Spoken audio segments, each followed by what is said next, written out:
Sudah cepat.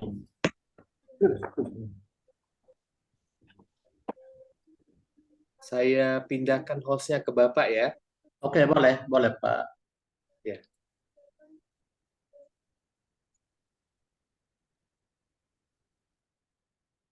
Sudah Bapak.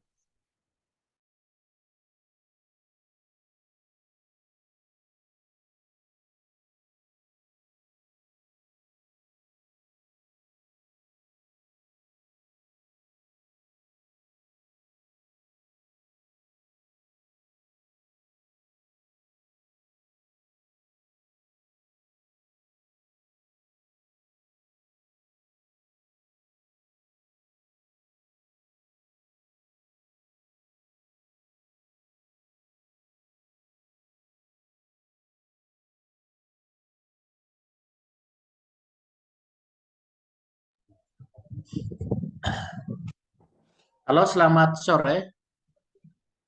Selamat sore Bapak. Ya, Sore, selamat Pak. sore menjelang malam. Baik, hari ini kita kuliah online ya. Mestinya saya ingin bertemu dengan Bapak Ibu secara offline, tetapi karena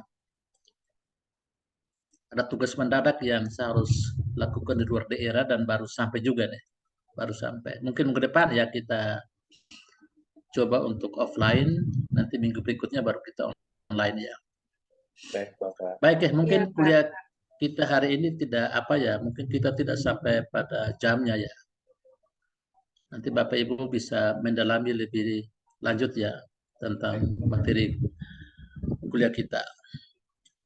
Nah, saya coba untuk menjelaskan beberapa teori besar ya terkait dengan teori organisasi ya. Nah, ada pertanyaan ya kalau kita bicara tentang teori ya. Nah, pertanyaannya adalah apa grand teori ya? Apa teori besar? Nah, setiap kita menulis apakah disertasi atau tesis, itu pertanyaan itu selalu muncul tentang teori yang kita gunakan. Teori yang kita gunakan untuk memecahkan sebuah masalah. Dan karena itu saya coba untuk memberikan apa ya pemetaan ya. Ada teori besar ya atau sebutan grand teori ya. Grand teori. Ya itu berarti teori yang apa ya paling besar ya. Kemudian nanti ada teori pendukungnya terhadap teori besar itu. Ya. Kemudian ada middle theory ya, ada middle theory ya. Ini yang harus kita tahu dan harus kita pelajari ya. Ya, dalam menulis sebuah disertasi ini teori-teori harus muncul ya, muncul. Nah, kadang-kadang ada pertanyaan kepada Bapak Ibu, teori besar atau grand theory yang Bapak rujuk ini teori siapa? Ya. Kemudian teori pendukungnya sampai dengan teori middle ya, middle. Nah, saya coba memberikan contoh. Bisa grand teori ya, teori besar ya. Dominannya peran negara atas sumber daya dan melemahnya posisi rakyat ya. Ini kalau kita baca teori Karl Marx, nanti akan kelihatan ya. Sebentar saya coba tunjukkan ya, seperti apa teori Karl Marx itu, Karl Marx. Ya, kita mendengar ya, mendengar tokoh Karl Marx, Max Weber, tetapi ya kita belum tahu teori mereka ya, teori. Ya, teori-teori mereka juga cukup memberikan apa ya kontribusi terhadap bagaimana mengelola sektor publik ya maupun sektor bisnisnya bisnis ya.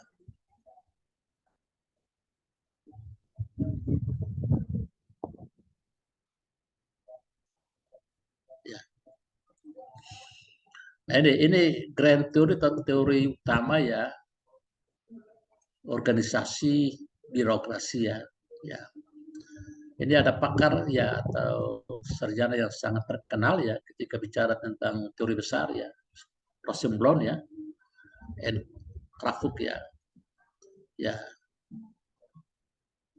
Dalam buku mereka yang sangat terkenal, Public Administration ya, Understanding Management, Politics and Law in Public Sector ya. Nah, ini ada dua hal penting ya kalau kita bicara tentang teori utama ya, atau grand teori ya, teori. Nah, apa itu administrasi publik? Ya, negara itu kan membutuhkan sebuah administrasi publik, dan begitu ya.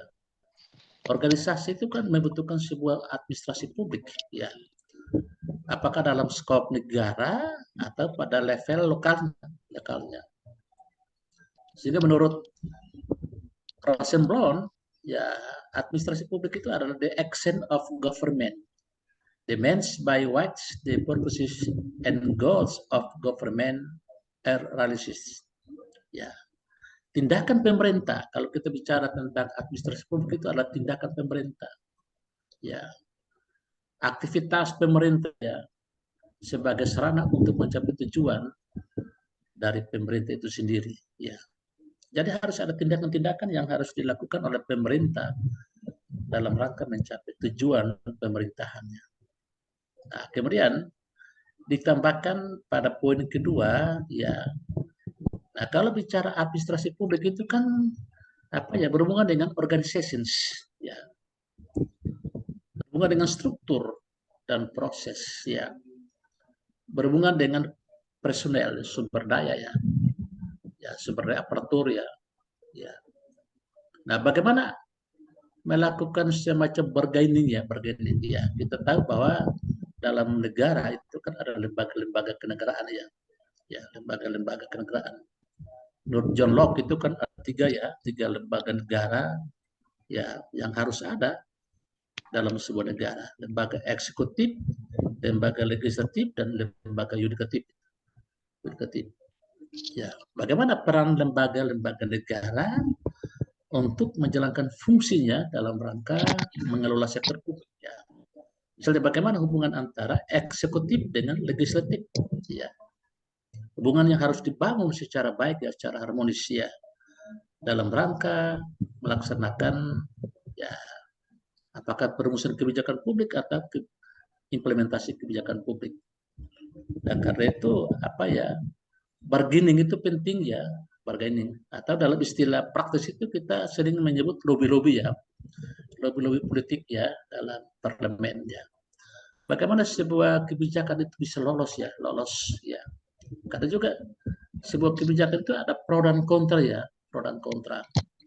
Dan karena itu harus dilakukan semacam bargaining ya, bargaining antara dua lembaga itu ya. Budgeting and financial ya. Ini juga berhubungan dengan anggaran. Ya, sebuah organisasi negara baik publik maupun swasta ini kan memerlukan anggaran yang cukup ya, anggaran yang memadai dalam rangka melaksanakan tugas-tugas organisasi. Decision making ya, pengambilan keputusan itu juga menjadi fungsi ya organisasi. Jadi menurut Rosenblum ini ada dua fungsi penting ya kalau kita bicara tentang administrasi publik. Ya, tadi saya katakan bahwa administrasi publik itu kan apa ya, sebagai tindakan pemerintah ya. Ya, kalau bicara pemerintah itu kan ada eksekutif, ada legislatif ya, dengan badan-badan atau lembaga-lembaga lainnya. Apa yang harus mereka lakukan dalam rangka mencapai tujuan negara. Ya. Nah, tetapi dalam mencapai tujuan negara itu kan membutuhkan organisasi yang sehat ya, organisasi yang sehat yang disertai dengan struktur yang bisa menjawab kebutuhan publik ya.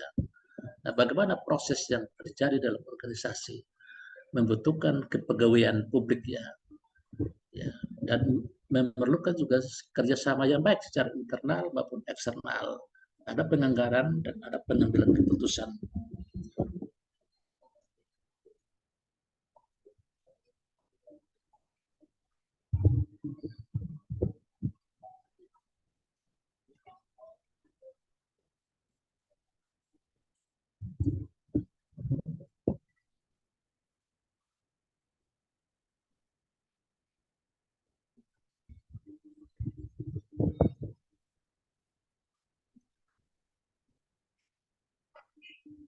Ya, ini saya kira ini, apakah saya sudah pernah menjelaskan ini ya tentang paradigma organisasi ya.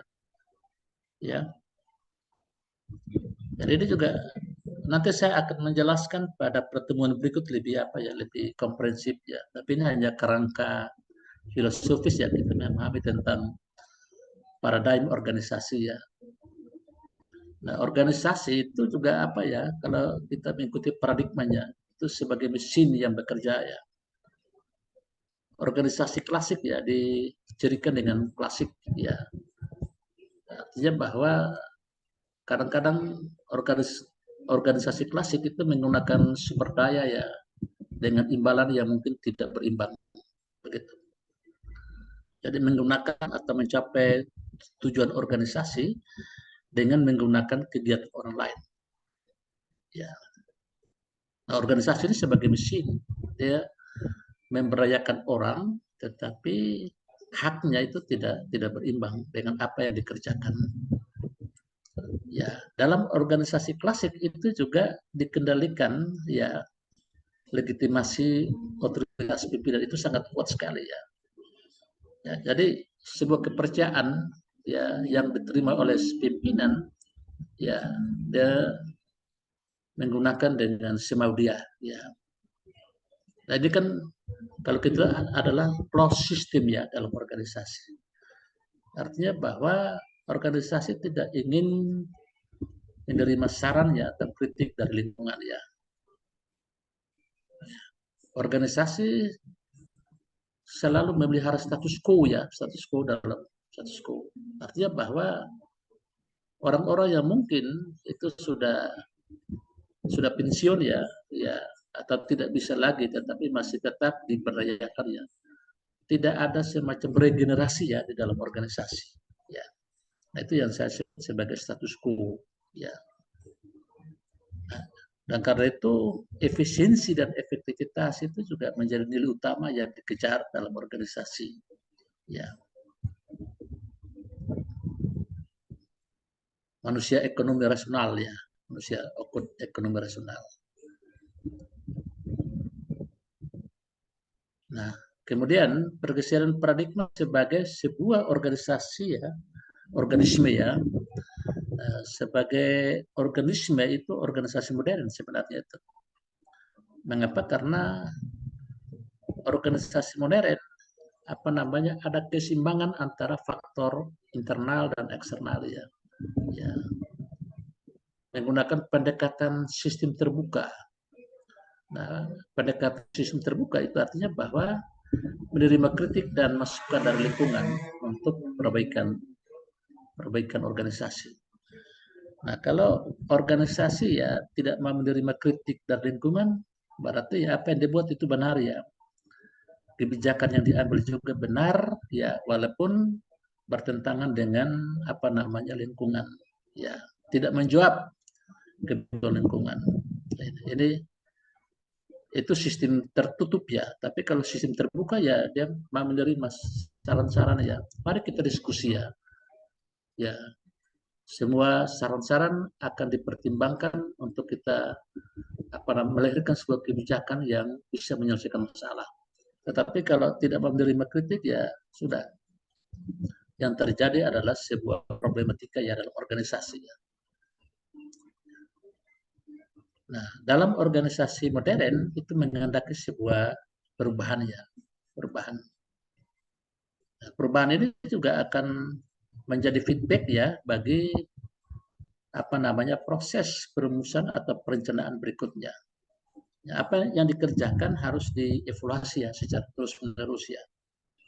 Apakah kebijakan itu tetap diteruskan karena berdampak bagi masyarakat? Apakah kebijakan itu dihentikan karena berdampak negatif bagi masyarakat? Apakah kebijakan itu memerlukan revisi ya, revisi. Ya, ini yang kita sebut sebagai feedback ya, feedback.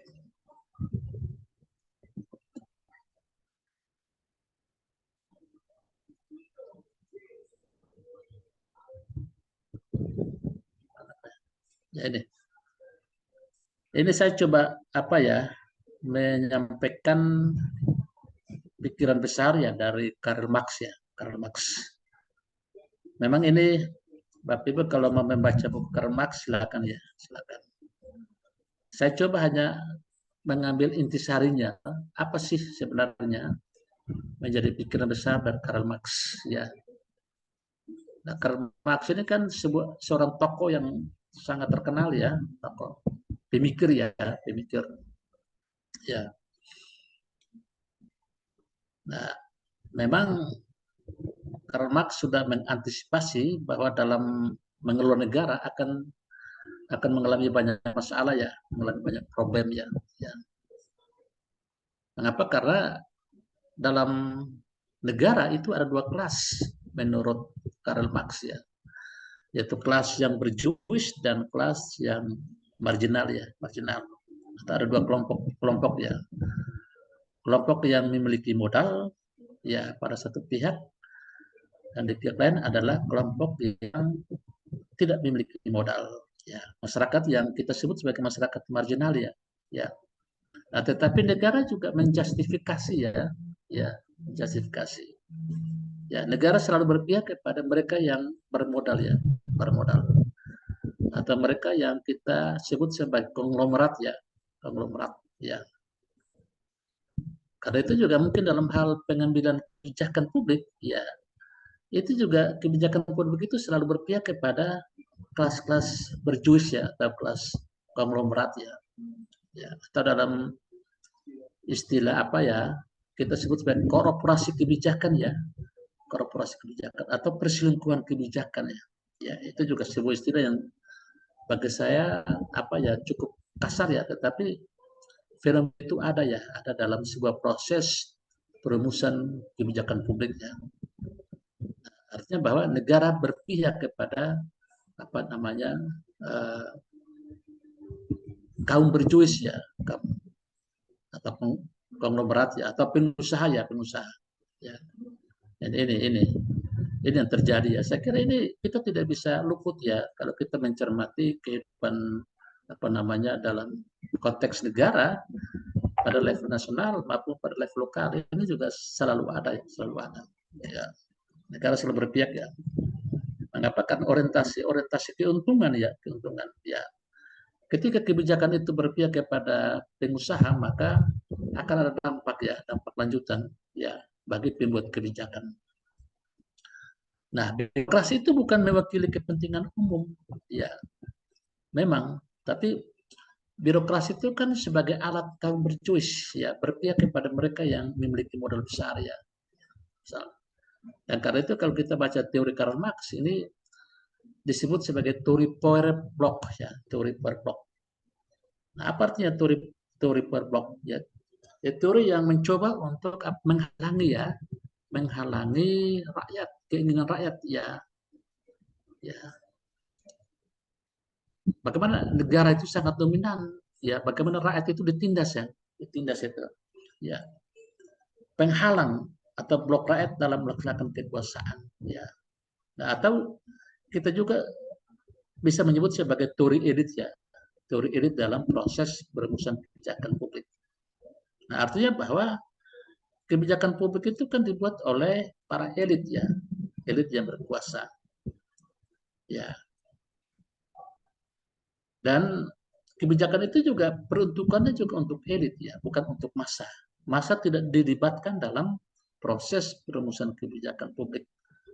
Bahkan masyarakat itu dibuat apatisme ya, apatisme dan miskin informasi. Ya, ini teori power block ini ya, block ini. Ya. Pertanyaan saya, apakah di negara kita pernah menerapkan teori ini? Teori ini. Saya kira di era Orde Baru kan apa ya, kita pernah mengalami ada kebijakan-kebijakan publik tertentu yang tidak melalui sebuah diskusi publik ya, atau tidak melalui parlemen, tetapi diambil oleh segelintir orang ya.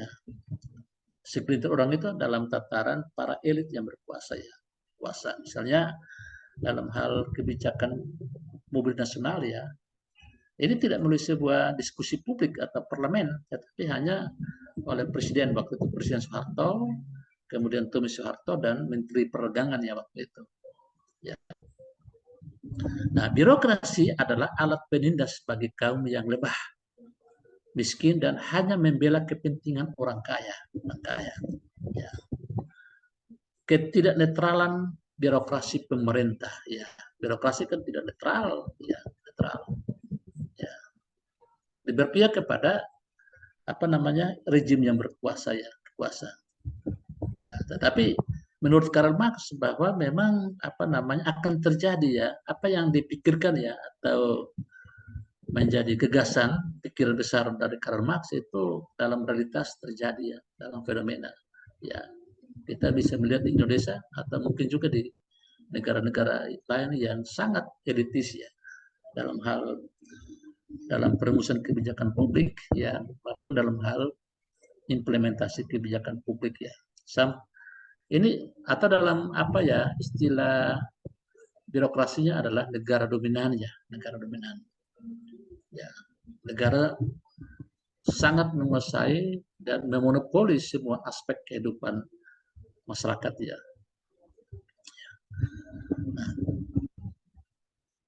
Nah, coba lihat apa pandangan Weber, ya, terhadap organisasi birokrasi, ya. Ya, mungkin dalam kuliah-kuliah saya sudah pernah menyinggung, ya, kepada Bapak dan Ibu terkait dengan birokrasi, ya, birokrasi Weber, ya. Memang kalau kita bicara birokrasi Weber, ya, birokrasi Weber ini sangat terkenal, ya, kenal dan sangat cocok kalau kita melakukan kajian secara akademik, ya. Nah, apa pikiran besar daripada Karl Marx, ya, Max Weber terkait dengan organisasi birokrasi? Menurut Max Weber bahwa ekspansi, ya, sistem birokrasi ke dalam semua aspek kehidupan manusia. Artinya bahwa birokrasi itu ada pada semua aspek kehidupan, ya, tidak hanya pada pemerintahan, tetapi juga pada bisnis dan juga apa namanya sosial, ya. Ya. Nah, birokrasi Weber itu kan apa, ya, dengan mengandalkan struktur organisasi, ya, struktur, ya, penciptaan struktur yang bersifat hierarkis. Artinya bahwa ada kelompok pimpinan, berarti juga ada kelompok bawahan. Itu kan konsekuensi daripada sebuah struktur, ya, struktur yang bersifat hierarkis, ya, hierarkis. Ya, karena itu birokrasi ditempatkan dalam kerangka proses rasionalisasi dunia modern, ya. Ya, apa yang dikerjakan dalam organisasi modern, ya, itu harus rasional, ya, tidak bisa tidak rasional itu, Kita lihat bahwa ada pengaturan hubungan kewenangan, ya, ada promosi kepegawaian, ya, ada mutasi kepegawaian, ada pola rekrutmen dan sebagainya. Itu harus berdasarkan aturan, ya, ya, aturan tertentu. Aturan itu kan harus rasional, ya, rasional. Ya, kita bicara juga misalnya terkait dengan pola rekrutmen secara merit system atau secara spoil system, ya. Ya, itu sudah di apa namanya dibicarakan oleh Max Weber, ya, bahwa dalam organisasi itu kan dalam hal pola rekrutmen itu sudah dijalankan sejak dulu terkait dengan merit system, merit, ya. Bagaimana kita mendapatkan pegawai yang mumpuni, ya, punya kemampuan, punya profesionalisme yang baik, ya, harus diperoleh lewat sebuah apa namanya sistem rekrutmen secara merit, ya, secara merit, ya. Dan saya kira kita selama ini kan kita campur aduk, ya, ada merit system, ada spoil system, ya. Bahkan di era Orde Baru kan, Orde Baru maupun menjelang memasuki era reformasi, spoil system masih dominan kita terapkan, ya, dalam hal rekrutmen pegawai, promosi pegawai sampai pada mutasi pegawai, ya. Nah, rekrutmen itu kan lebih banyak spoilnya daripada meritnya. Mengapa spoil? Karena memang apa namanya banyak pertimbangan-pertimbangan, ya. Ya, misalnya mutasi dan promosi, ya, ya harus seperti itu, ya. Mungkin ada pertimbangan balas jasa, pertimbangan hubungan emosional, pertimbangan apa faktor keluarga dan sebagainya. Dan itu terjadi dalam birokrasi, ya, birokrasi, ya. Nah, sekarang baru kita coba menerapkan apa yang kita sebut sebagai merit system ya, merit system. Ya. Tapi saya kira merit system juga belum begitu sempurna ya dalam hal penerapan. Ya mungkin dalam hal rekrutmen ya pegawai sekarang kita sudah coba ya, ya coba merit ya. Anda pintar berarti Anda lulus ya, Anda lulus. Tapi kalau Anda tidak belajar Anda tidak lulus ya. Apa? Karena ketika tes kan kita sudah tahu, sudah tahu nilai kita lulus atau tidak. Secara akademik ya, cuma mungkin ada penilaian secara apa ya psikologi lagi ya, atau penilaian secara non akademik. Ini juga bagi saya masih masih apa spoil sistem yang dominan ya, dominan. Ya.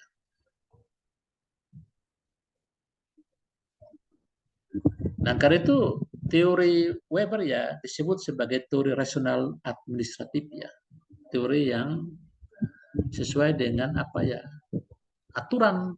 Dan aturan itu harus rasional. Rasional itu berarti masuk akal ya, masuk akal.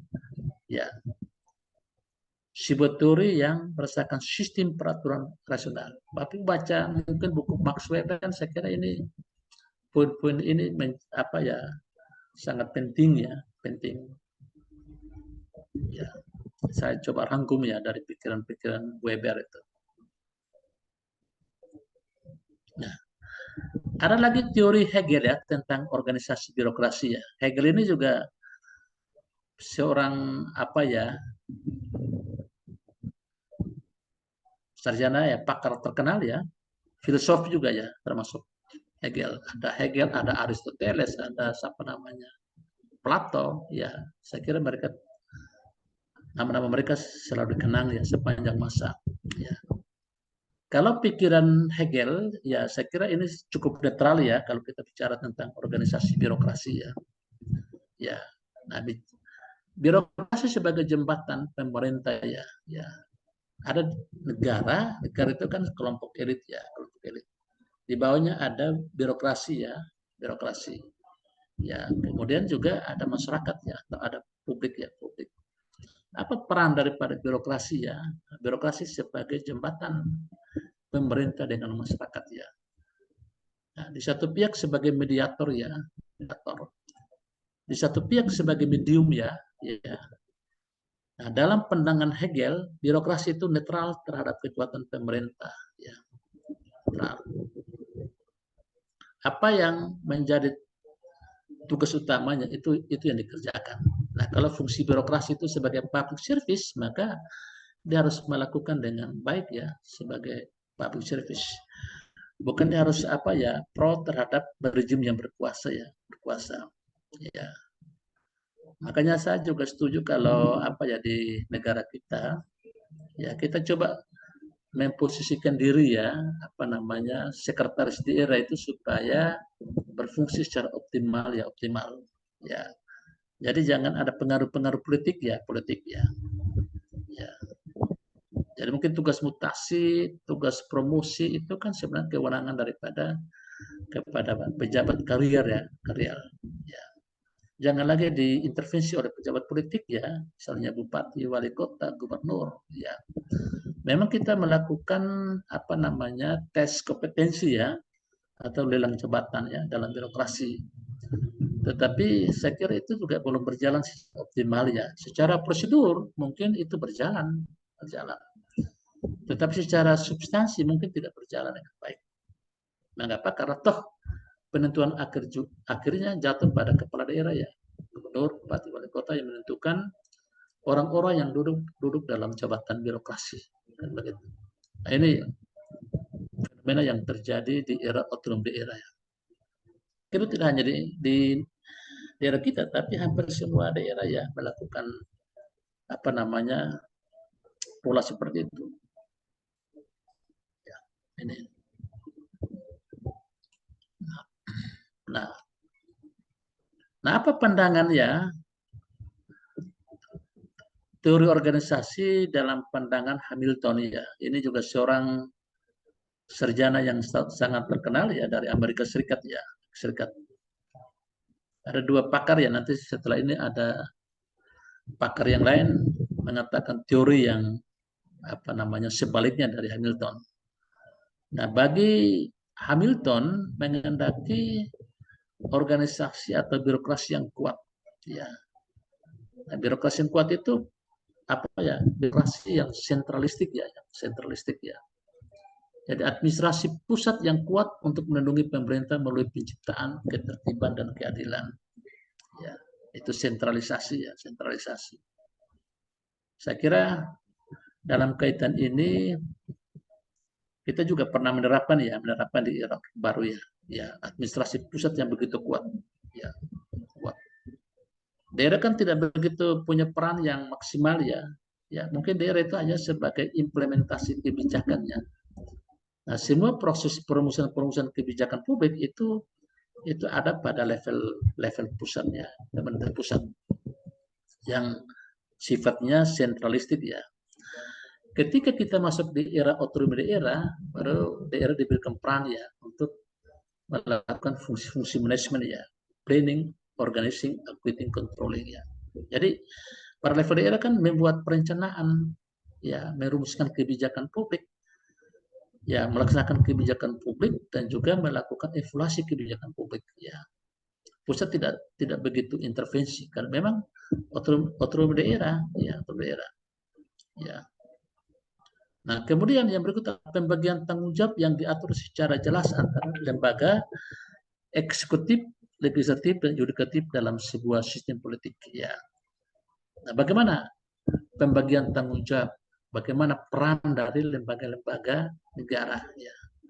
Nah, menurut John Locke bahwa tiga ya, ada tiga. John Locke dan Montesquieu, ada lembaga legislatif, ada lembaga eksekutif, dan ada lembaga yudikatif, tetapi dengan prinsip apa ya, dikotomi ya, atau pemisahan antara ketiga lembaga ini tidak boleh saling mencampuri ya, satu sama lain ya.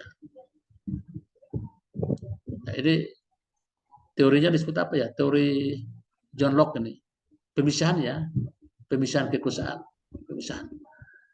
ya. Kita Indonesia kan tidak menganut pemisahan kekuasaan, tetapi kita menganut distribution of power ya, pembagian kekuasaan. Ya, bagaimana lembaga-lembaga negara yang ada di Indonesia ya memiliki fungsi, tetapi juga saling berkoordinasi satu sama lain. Ya, tidak menganut apa namanya dikotomi ya, atau pemisahan.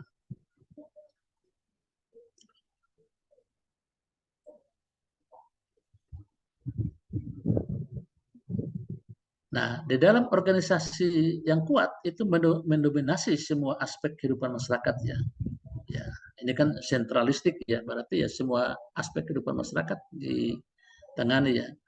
Jadi untuk menjamin berfungsi peran lembaga negara dan mencegah adanya dominasi satu lembaga terhadap lainnya. Ya. Kelembagaan negara atau trias politika ya, dikotomi lembaga negara, pemisahan. Ya, tugas mungkin kalau apa ya, dikotomi itu misalnya begini, legislatif fungsinya adalah membuat kebijakan publik ya, atau merumuskan kebijakan publik. Ya, selesai, tidak lagi punya urusan ya. Implementasi kebijakan publik itu oleh eksekutif yang berfungsi untuk mengeksekusi kebijakan publik ya. Jadi tidak saling mencampuri ya, Beda dengan teori kontinum ya, politik administrasi ya. Ya, itu beda.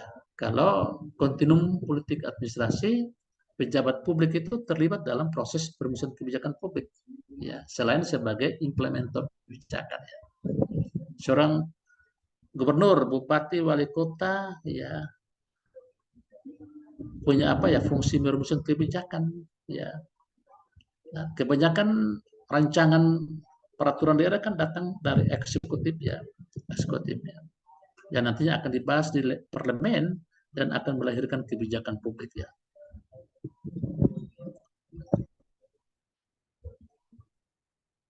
Nah, ini pandangan Jefferson ya, ini kebalikan daripada apa namanya Hamilton.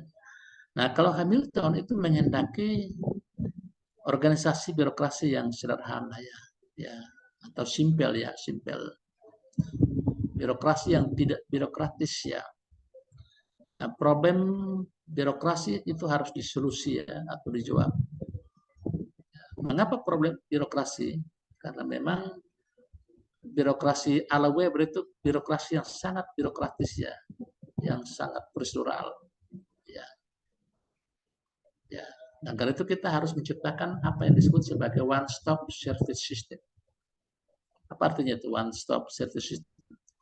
Nah, one stop service system ini kan apa ya, sebuah sistem birokrasi yang menjawab prosedur birokrasi yang berbelit. Ya. Atau dalam bahasa birokrasi disebut sebagai pelayanan terpadu satu pintu. Ya. Nah, saya kira ini di Indonesia itu sudah digagas oleh Presiden Joko Widodo ya. Sejak periode pertama sudah mencoba untuk menggagas bagaimana menyelesaikan atau mensolusi birokrasi yang sangat birokratis.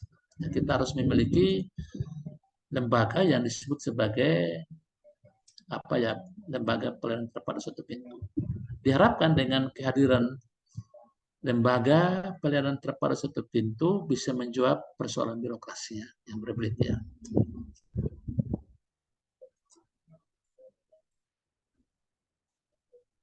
Ya, mengurus dokumen itu kan tidak lagi banyak apa namanya tahapannya. Apa mungkin ketika masyarakat ingin mengurus sebuah dokumen, ya cukup datang di lembaga itu dan diselesaikan dengan baik. Ya. Jadi efisien waktu, ya mungkin anggaran juga tidak terlalu banyak keluar, ya, dan juga risiko. Nah, birokrasi yang sederhana, yang simpel itu ada keselarasan antara lembaga negara yang berperan dalam pemerintahan. Ya, ada keselarasan. Nah, bagaimana menciptakan harmonisasi yang baik ya? Bagaimana menciptakan sinkronisasi ya dan koordinasi antara lembaga-lembaga negara sehingga tidak terjadi konflik yang berkepanjangan ya. Ini yang dikehendaki oleh apa namanya Jefferson. Bagaimana kita membangun keselarasan ya lembaga-lembaga, baik lembaga tinggi negara maupun lembaga birokrasi ya sebagai ujung tombak dalam melaksanakan tugas-tugas pemerintahan ya. Nah, kemudian birokrasi yang sederhana adalah memberikan fasilitas yang baik untuk terjadinya perubahan. Ya, saya masih ingat ya ketika awal era reformasi, ya kita melaksanakan otonomi daerah ya di awal tahun 2000-an. Dan ini juga pro dan kontra ya, pro dan kontra. Nah, banyak daerah yang menolak tentang otonomi daerah ya. Ya.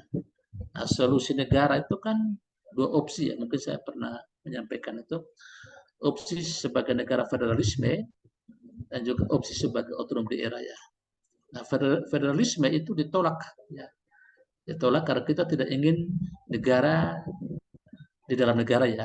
Artinya bahwa Indonesia banyak negara itu kan kita tidak suka ya, tidak menghendaki. Tapi kita menghendaki atau pilihan kita jatuh pada otonomi daerah ya. Ya, otonomi daerah. Tetapi persoalannya adalah bagaimana melaksanakan otonomi daerah.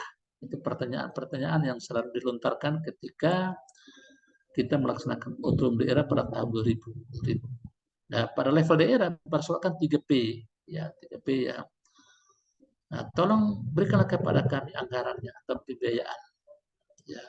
Berikan kepada kami personil ya, kepegawaian. Dan berikan kepada kami perlengkapan. 3P yang menjadi perdebatan serius waktu itu ya. Kalau ini dipenuhi maka kami akan melaksanakan otonomi daerah. Nah, tetapi kalau 3P tidak diberikan ya maaf, mungkin otonomi daerah bukan sebagai solusi ya. Solusi.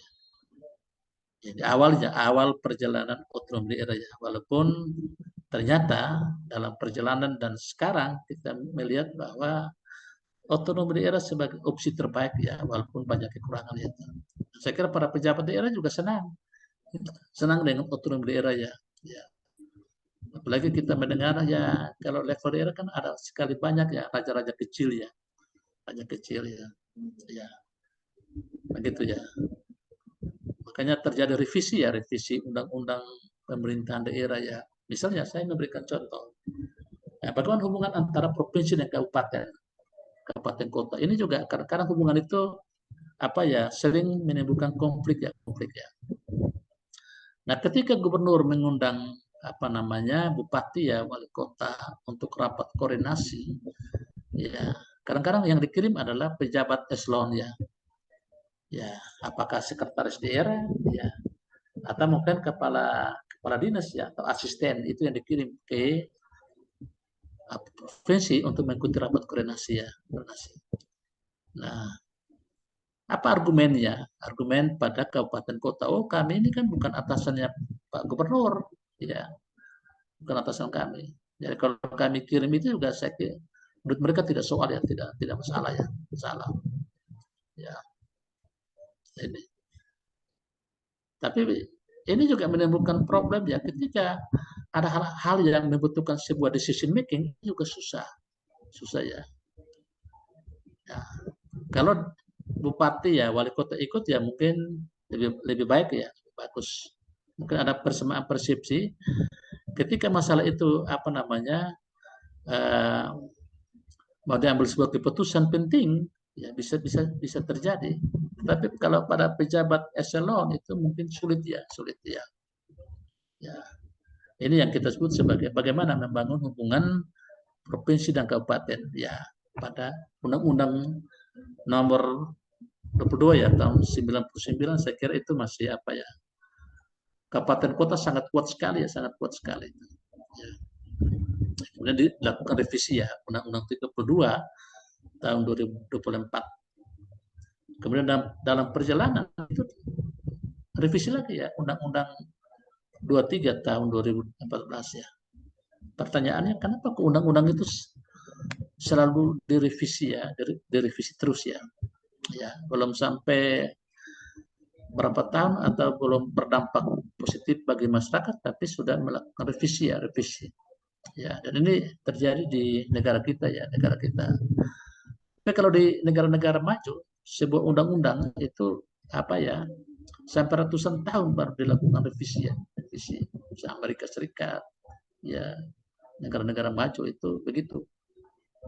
Ya, jadi bukan lebih banyak aspek politisnya, tetapi aspek ilmiah, kajian ilmiah itu yang harus dilakukan.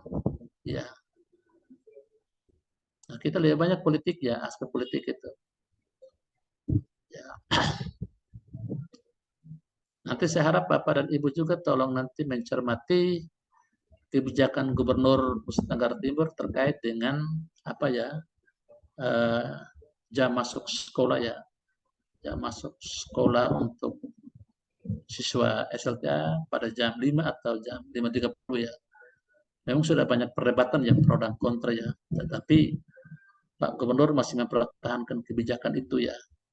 Nah, kita belajar kebijakan, apakah itu sebagai sebuah kebijakan publik ya. Bagaimana mekanisme kebijakan publik yang baik sehingga kebijakan publik itu tidak banyak di demo ya, di demo. Ini terkesan bahwa kebijakan itu sudah didemo sebenarnya oleh berbagai kalangan. Bahkan pakar-pakar baik pendidikan maupun pakar dalam bidang kesehatan itu juga memberikan statement pernyataan yang juga sebenarnya kebijakan itu tidak bagus ya, tidak berpihak ya dengan argumen ilmiahnya itu. Ya. Nah, bagaimana dengan pandangan kita ya sebagai mahasiswa yang belajar kebijakan publik? Kita mencoba untuk mengkritisi sebuah kebijakan yang sekarang ini menjadi pro dan kontra ya, kontra di kalangan masyarakat Nusa Tenggara Timur ya, bahkan secara nasional ya, secara nasional. Dan nanti sebenarnya kalau silakan mau diskusi, kita coba ya, memberikan pikiran-pikiran. Ya, jadi, nah bagaimana pemberian desentralisasi serta perlu adanya pertanggungjawabannya? Ini yang kita menuju pada otonomi daerah sekarang. Dan itu pertanyaan saya adalah apakah opsi otonomi daerah yang kita laksanakan selama 23 tahun itu sudah baik, ya sudah berhasil, ya atau membutuhkan opsi lain, ya artinya bahwa segala sesuatu kita harus melakukan kajian ilmiah ya, ilmiah, sebuah riset ya, riset ilmiah. apakah otonomi daerah yang kita laksanakan selama ini sebagai sebuah opsi pilihan terbaik? Ya, kenapa masalah-masalah publik tidak bisa terpecahkan dengan baik? Ya, dan itu terjadi pada era otonomi daerah ya. Masalah kemiskinan misalnya di NTT ya, masalah pengangguran ya, masalah penjualan manusia ya, masalah apalagi macam-macam ya yang terjadi di level daerah. Dan itu pada otonomi daerah. Ini yang menjadi perenungan ya bagi kita yang belajar tentang kebijakan publik dan juga kebijakan otonomi daerah. Ini teori organisasi dalam pandangan Jefferson ya, menghendaki bahwa kalau organisasi apa ya kita menghendaki untuk maju ya, maju mencapai sebuah performance ya, artinya bahwa menghendaki sebuah birokrasi yang simpel ya, sangat sederhana ya, tidak birokratis ya, tidak birokratis ya. Ya. Dan seperti ini pikiran-pikiran daripada Jefferson. Memang kita memang menuju pada birokrasi yang sederhana ya, ya. Tetapi dalam implementasinya itu belum sederhana ya, belum, masih seperti birokrasi yang kuat ya, birokrasi yang sentralistik ya, bukan birokrasi yang desentralistik ya. Ya. Ini birokrasi desentralistik ya.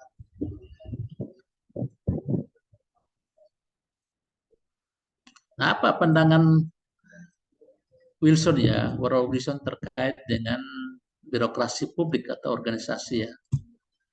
Ya, ini Wilson ini kan penggagas ya dikotomi politik administrasi ya. Ya, seorang tokoh yang sangat terkenal, ya selain tokoh tapi seorang mantan presiden Amerika Serikat ya.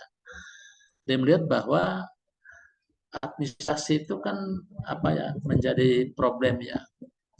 Ya, di Amerika kalau bicara tentang pemerintahan, apa itu pemerintahan? Pemerintahan itu adalah sebuah problem. Ya.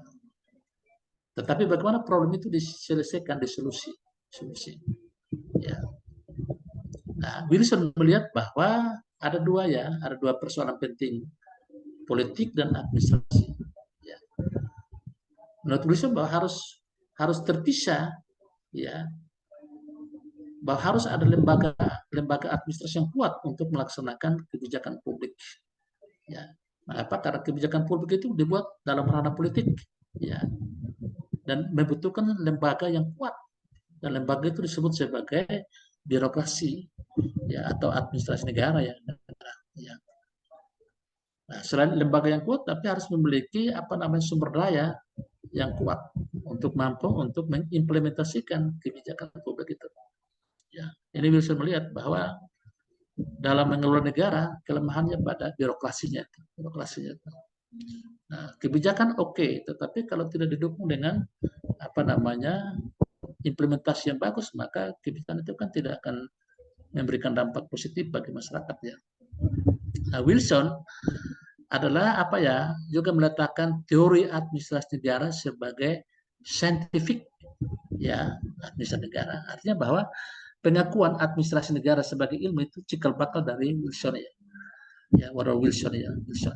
Ya, dengan karya klasik yang sangat terkenal, Study of Administration ya. Ini sebuah jurnal ya, jurnal terkenal ya, terkenal. Walaupun sudah lama tapi coba diklik ya.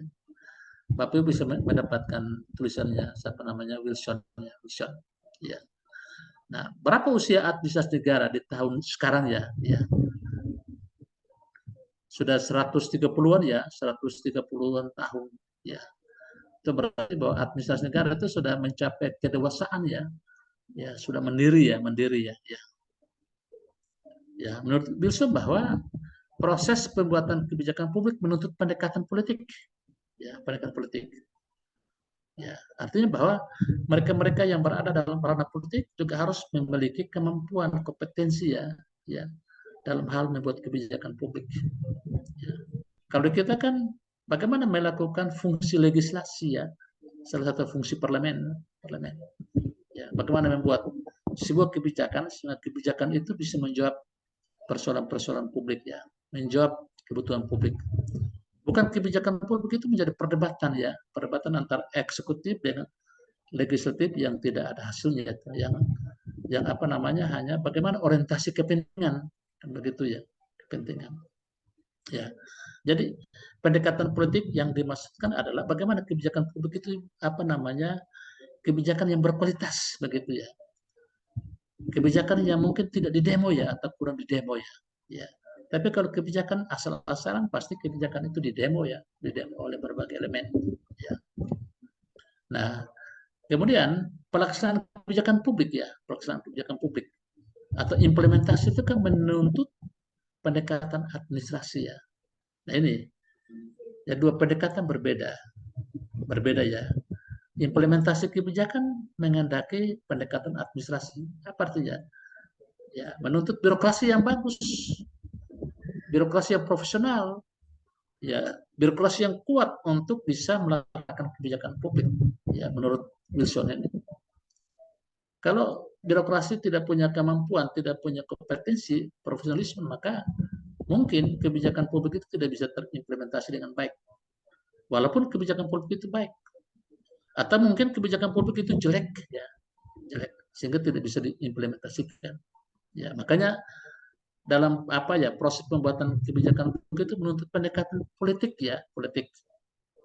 Ya, kebijakan yang berkualitas, bukan kebijakan yang jelek yang dihasilkan. Nah, dalam pandangan Wilson, kita lihat Wilson juga bicara tentang paradigma administrasi ya, paradigma. Tapi ini paradigma administrasi klasik ya. Saya kira mata pelajaran ini juga berlaku pada S1 ya, S1, S2, S3 ya. Nah, kalau Ibu kalau linear ya, kalau S1, S2 bagi saya tidak soal. Ya. Tapi kalau tidak linear ya mungkin S1-nya dalam bidang ilmu lain, S2 mungkin kebijakan administrasi publik, S3 administrasi publik, maka ini given ya. Saya tidak perlu menjelaskan secara detail ya, detail. Ya. Nanti dalam buku saya, nanti kalau offline minggu depan saya bisa bawa ya Bapak Ibu yang apa namanya ingin untuk membaca buku saya, mengambil, saya akan bawa ya. Ini saya menjelaskan secara tuntas ya, secara tuntas itu tentang pergeseran paradigma secara klasik maupun pergeseran paradigma secara modern ya. Ya, menurut Wilson kan ada beberapa pergeseran, ada dikotomi politik administrasi ya.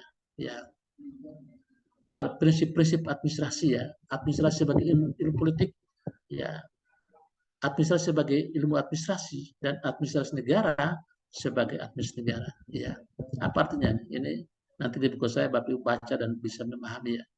Nah, secara filosofis, nah dikotomi politik administrasi seperti yang tadi saya menjelaskan ya, terjadi pemisahan ya antara politik dan administrasi ya.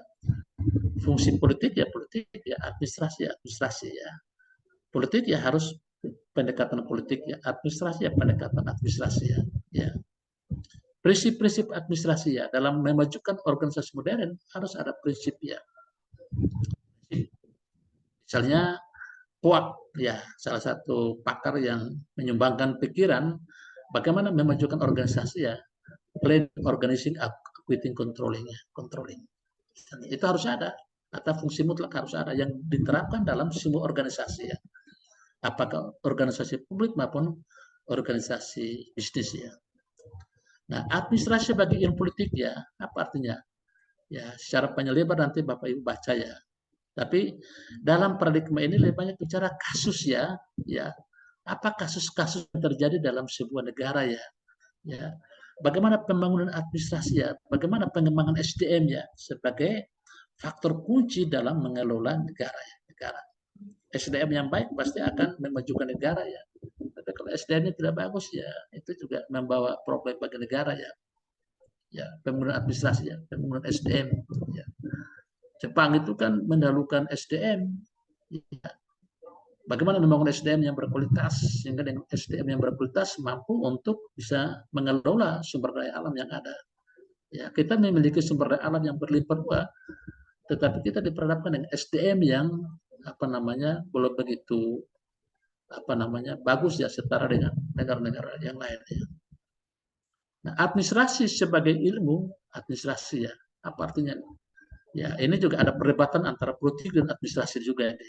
Ya, politik administrasi. Ya. Jadi dalam perjalanan ya paradigma itu kan dua bidang ini selalu ada perdebatan yang tajam bahwa administrasi negara itu juga dianggap sebagai warga negara kelas 2, bukan warga negara kelas 1. Politik warga negara kelas 1, administrasi negara warga negara kelas 2. Artinya bahwa administrasi negara tidak boleh terlibat dalam proses perumusan kebijakan. Yang berhak untuk merumuskan adalah politisi ya atau politiknya. Ya kira-kira begitu. Nanti Bapak baca ya. Dan terakhir itu adalah administrasi negara sebagai administrasi negara ya. Ini adalah mengakhiri kekecuan intelektual ya. Ya artinya bahwa perdebatan-perdebatan secara paradigma ya secara paradigma itu apa namanya telah berakhir ya dan mengakhiri bahwa ada pengakuan bahwa administrasi negara sebagai administrasi negara ya, administrasi negara sebagai sebuah studi yang mandiri ya artinya bahwa dalam administrasi negara kita belajar teori organisasi ya. Bagaimana mengelola organisasi? Mengapa orang bekerja dalam sebuah organisasi? Apakah organisasi publik atau organisasi swasta ya, bisnis? Ya.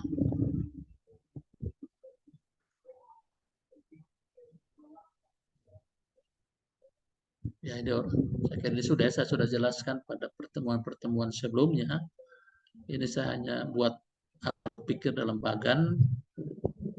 Organisasi klasik itu kan lebih banyak memperagakan apa namanya ruangan yang indah ya tetapi mungkin performance organisasi tidak begitu apa diharapkan ya saya kira ini sudah ya kritik terhadap organisasi klasik itu mungkin 2 minggu lalu saya menjelaskan ya seperti ini ya organisasi itu kan sebagai kerajaan pejabat artinya bahwa kehadiran organisasi lebih banyak diisi oleh pejabat ya kan memang kalau kita bicara tentang problem organisasi ya orientasi orang dalam organisasi lebih banyak orientasi kekuasaan daripada orientasi fungsi ya makanya disebut birokrasi sebagai kerajaan pejabat ya nah karena itu harus ditinggalkan harus diakhiri menjadi orientasi fungsi ya. Nah, orientasi sebagai kerja pejabat karena memang ada struktur ya dalam organisasi. Ya, sehingga orang juga mengejar itu. Kalau tidak ada struktur ya mungkin ya. Kecuali bagaimana struktur itu harus direform ya.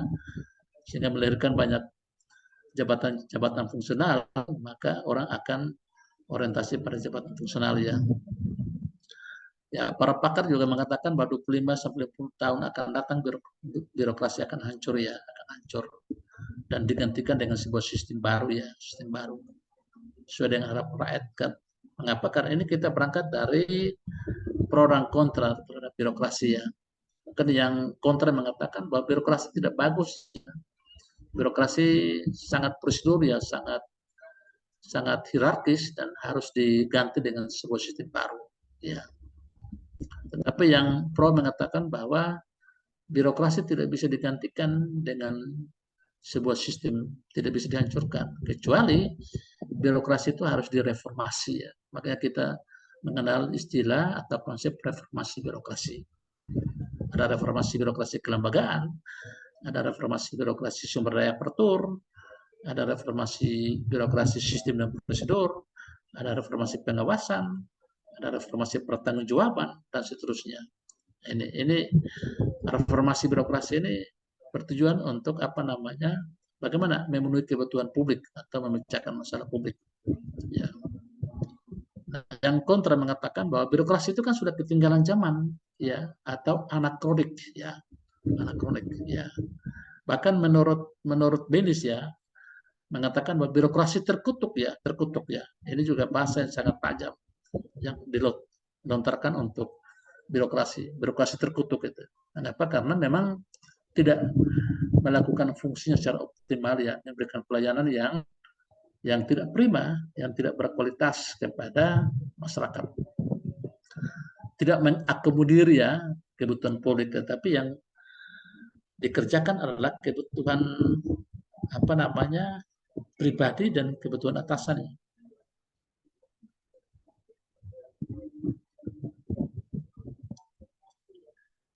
Saya kira ini sudah ya. Kalau saya tidak salah, ada pergeseran paradigma dari teori ke post birokratis ya. Ini sudah atau belum ya?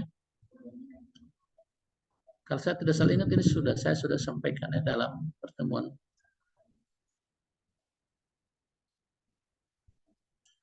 Mungkin ada pertanyaan, silakan dulu, atau ada hal-hal yang kita mau diskusi. Tadi saya sedikit menyentuh tentang kebijakan-kebijakan publik yang dibuat oleh mereka yang punya otoritas, atau mungkin ada fenomena lain yang berhubungan dengan organisasi. Silakan. Izin Pak, Secara boleh Pak? praktik maupun secara mungkin ya silakan Pak.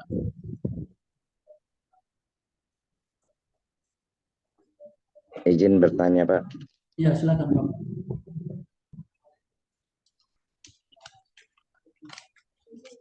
Boleh, silakan. Halo. Terima kasih Pak. Saya dengar. Ya. Baik, terima kasih Pak. Selamat malam Pak. Malam. Setelah kalau tadi saya meringkas sedikit Pak, catatan-catatan yang dapat saya ringkas dari pembicaraan tadi Pak, baik dari pemahaman teori birokrasi, mulai dari Karl Marx, Thomas Jefferson, Max Weber, Hegel, Hamilton, Woodrow Wilson ya terakhir Pak ya. Ya, saya lihat bahwa kecenderungan yang ada terjadi saat ini Pak, itu lebih banyak masih menganut aliran-alirannya dari Weber Pak. Karena di mana pemegang kuasa selalu menunjukkan kekuatan dengan otoritas aturan-aturan yang berada di Weber, sehingga perilaku pola pikir ini masih terus dibangun. Bahkan ketika kita menerapkan sistem merit pun Pak, sistem merit ini merupakan sebuah sistem yang sesungguhnya itu sudah dibangun pada zaman dinasti Qin dan Qin Pak, ya kalau tidak salah itu 1 abad yang lalu Pak. Itu kita masuk di Undang-Undang Nomor 5 itu 2014. Pada itu sudah bergeser Britania dan lain sebagainya, baru abad 17 baru masuk ke kita Pak. Nah itu pun seharusnya sesungguhnya mengharapkan itu orang-orang yang kualifikasi, kompetensi dan kinerja. Namun kita buat simulakan apa ketika kita memakai programnya Max Weber? Apakah pertanyaan saya Pak, Bapak setuju atau ada pemikiran juga bersama saya sehingga pemikiran saya bahwa terakhir dalam jurnal Weber and Beyond New Perspective and Birokrasi oleh Patrick Dunley 2020, kebetulan saya juga sempat mengopinya Pak, dia mengatakan bahwa seharusnya kita sudah masuk pada sistem manajemen fleksibilitas dan digitalisasi. Nah, apakah dengan teori-teori yang tadi itu masih bisa kita kaitkan ataukah ada pergeseran apa yang harus kita lakukan? Karena selain itu Pak, itu ada juga dalam sebuah Ali Faransa juga itu dia katakan bahwa 2021 Jurnal Public Management Review bahwa sudah seharusnya kita masuk dalam sistem fleksibilitas dan responsif Pak. Nah, apakah kita dapat membuat ini atau bagaimana menurut Pak dalam teori-teori ini? Padahal birokrasi masih tetap ditarangkan untuk oligaki tersebut Pak. Menurut pendapat Bapak seperti apa? Kira-kira pencerahan saya butuh Pak. Terima kasih Pak. Baik, terima kasih ya Bapak. Bapak siapa? Bapak Yohanes kah? Tidak, saya Ricardus Pak. Oh Bapak Ricardus, nama tidak muncul dalam. Oh sorry Pak, saya pakai HP Pak. Soalnya saya makanya saya tidak ada nama. Ada Bapak Yohanes, Bapak Reinhard. Saya Ricardus Pak. Tadi saya di jalan ini. Mohon izin Pak, saya sambil colok terus HP karena saya kehabisan baterai tadi di jalan Bapak. Tidak apa-apa. Oke baik. Maaf Pak, saya Ricardus Pak. Pertanyaan dari Bapak menarik ya, menarik. Saya ada catat beberapa hal yang saya kira menjadi diskusi menarik untuk kita terkait dengan birokrasi ya, birokrasi. Memang tadi saya singgung ya, mungkin berulang kali dalam kuliah saya menyebut tentang birokrasi Weber ya, birokrasi Weber. Ya. Klasik ya. Jadi ada 2 pandangan terhadap birokrasi Weber ya, ada pro dan kontra ya. Ya. Yang menghendaki birokrasi Weber itu dihilangkan ya, dihilangkan atau dihancurkan. Karena memang birokrasi Weber sudah ketinggalan zaman, ya mungkin berlaku pada zamannya. Nah, dengan perkembangan masyarakat ya, atau perkembangan lingkungan, kita harus menyesuaikan dengan perkembangan lingkungan. Ya. Apa yang menjadi perdebatan Weber? Ya, tadi Bapak juga menyampaikan tentang terkait dengan merit system, ya, sistem ya. Kalau kita bicara merit pasti juga spoil ya, karena dua sistem ini selalu silih berganti dalam organisasi ya. Tapi sistem merit itu sudah ada sejak lama ya, sejak beberapa abad yang lalu ya, itu sudah diterapkan ya. Bahkan kalau kita coba menelusuri perkembangan administrasi negara-negara klasik ya, misalnya di Mesir kuno, Tiongkok kuno, ya ini juga sudah menerapkan pola merit system ya, merit system. Ya, walaupun perkembangan ketika itu masih biasa-biasa, tapi ya bagaimana memajukan sektor publik dengan memiliki sumber daya aparatur yang berkualitas dengan cara merit system. Ya. Dan saya kira Weber juga sudah membicarakan merit itu. Ya.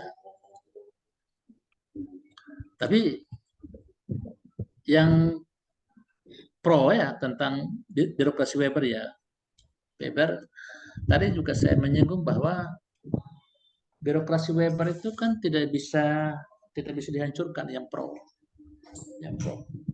Sebentar Pak ya, saya cas ini mau habis baterai ini. Sebentar ya, saya izin 2 menit ya. Ya, saya juga minta maaf Pak, tidak keluar nama Pak, minta maaf Pak.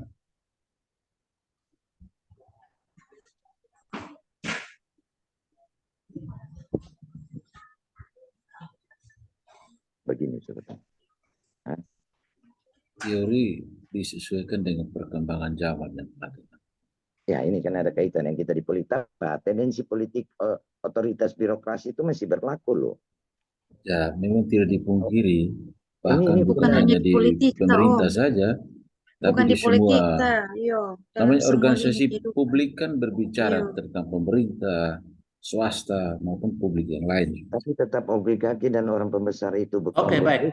Jadi saya lanjutkan ya. Jadi kalau kita bicara tentang sistem merit itu sudah sejak lama ya. Bahkan Weber sendiri juga sudah mencoba untuk membicarakan ketika itu. Tetapi dalam penerapan tentang sistem merit itu memang belum secara optimal. Bahkan kita di Indonesia saja, saya kira kita selama ini lebih banyak spoil system daripada merit system ya.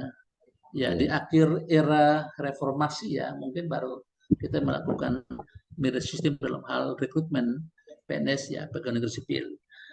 Tetapi dalam hal rekrut misalnya mutasi promosi ya, itu masih 50-50 ya, 50-50 ya. Merit dan juga spoil system ya, sistem. Ya. Saya juga setuju apa yang Pak Ricardo sampaikan tentang pergeseran paradigma ya, paradigma. Nah, mungkin kalau kita belajar tentang paradigma administrasi publik, kita kan mulai dengan paradigma klasik ya, atau all public administration ya, all public administration. Apa substansinya all public administration? Nah, kalau all public administration itu kan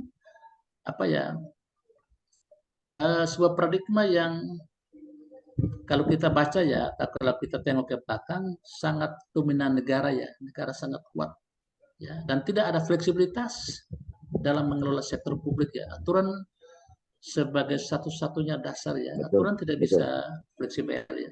Ya, negara kuat ya, hierarki sangat kuat sekali antara atasan dengan bawahan, dan atasan sebagai faktor kunci ya dalam organisasi ya. Ya, begitu. Dan karena itu dikritik dan kita akan menuju pada paradigma baru yang disebut sebagai administrasi negara baru ya, administrasi negara baru, atau sebutannya adalah new public administration.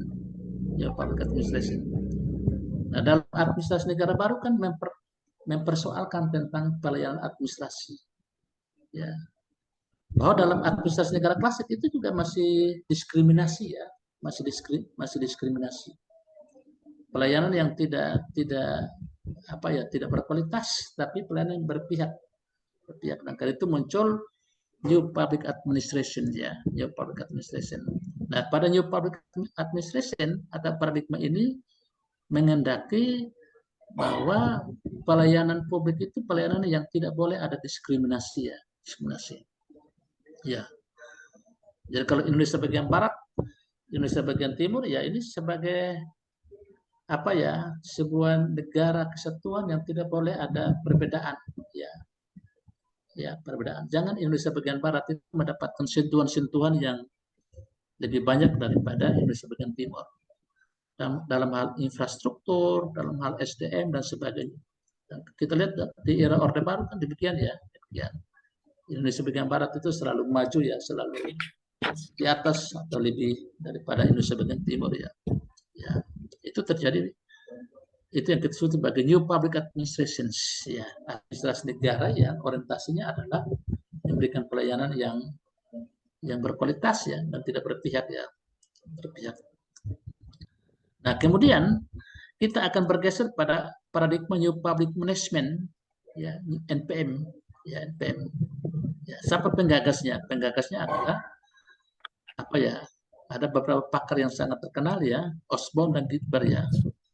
Ya, kalau paradigma sebelumnya itu paradigma New Public Administration oleh Charles Fredrickson ya, dengan beberapa pakar. Paradigma klasik itu ada salah satunya adalah Woodrow Wilson yang tadi saya jelaskan itu. Ya. Nah, pada paradigma New Public Management ini juga mengkritik tentang paradigma New Public Administration. Ya. Nah, apa kritikannya itu? Ya, kritikannya bahwa negara juga belum berpihak kepada masyarakat.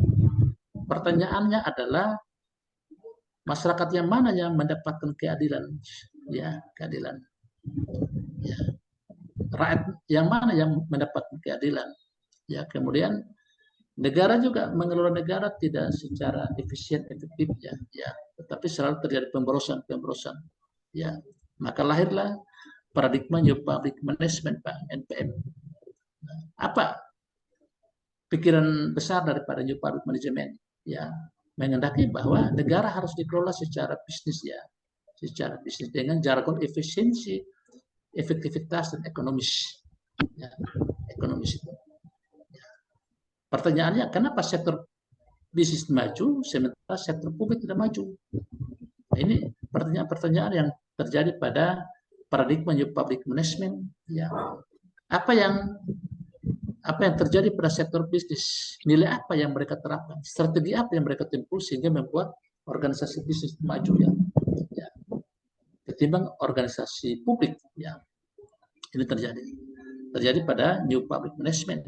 Jadi menghendaki bahwa sektor pun harus mengadopsi ya atau meniru cara kerja daripada sektor bisnis ya. Ya, demikian. Kemudian pergeseran kepada New Public Service ya. Sekarang ini ya kita bicara New Public Service. Nah, dalam New Public Service yang tadi Bapak Ricarus sempat menyampaikan kepada kita tentang era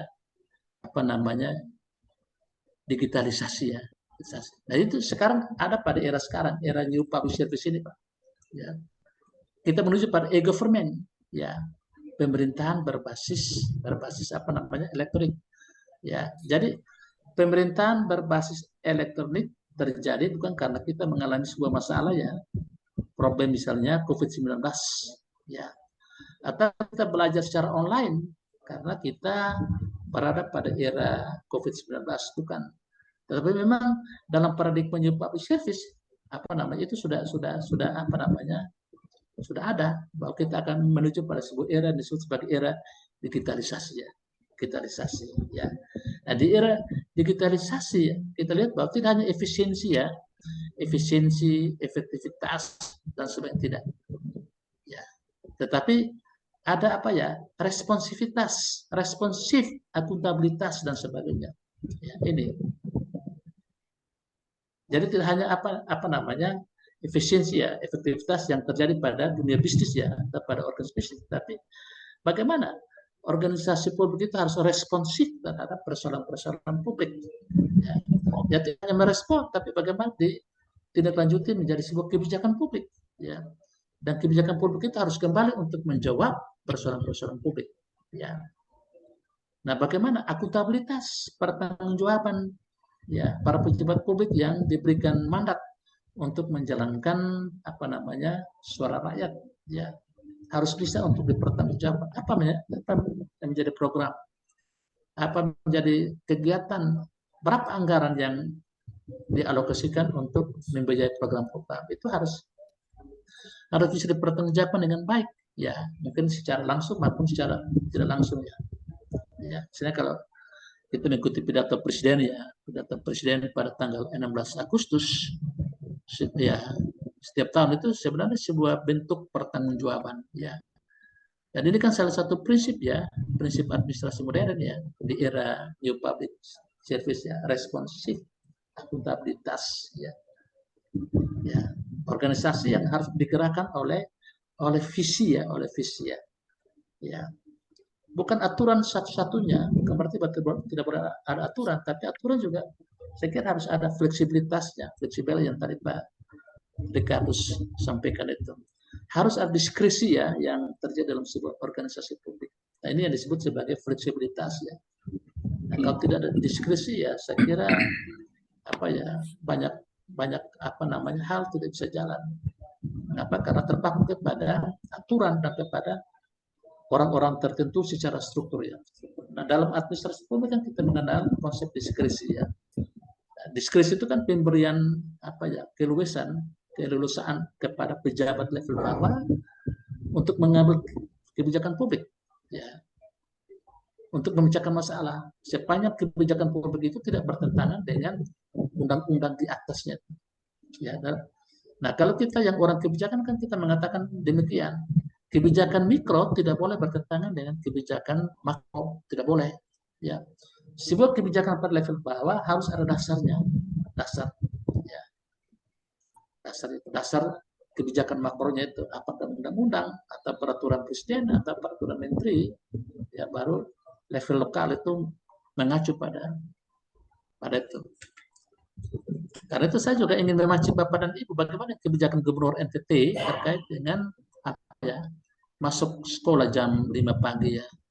Ini sebuah apa, ya, kebijakan publik, kebijakan. Jadi kira-kira menurut Bapak Ibu seperti apa kebijakan ini? Boleh kok, Bapak, saya respon sedikit soal itu, Bapak. Silakan Pak Reinhard. Ya, terima kasih, Bapak.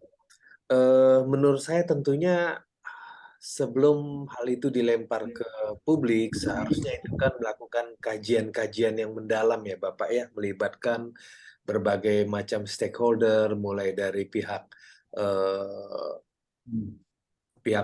mereka-mereka yang terpelajar, pihak-pihak cendekiawan, dan termasuk juga wakil-wakil rakyat, sehingga seharusnya dalam pemerintahan itu ada memang yang sifatnya mengawasi kebijakan, ya Bapak, ya. Karena saya lihat memang kendalanya di dalam pemerintahan itu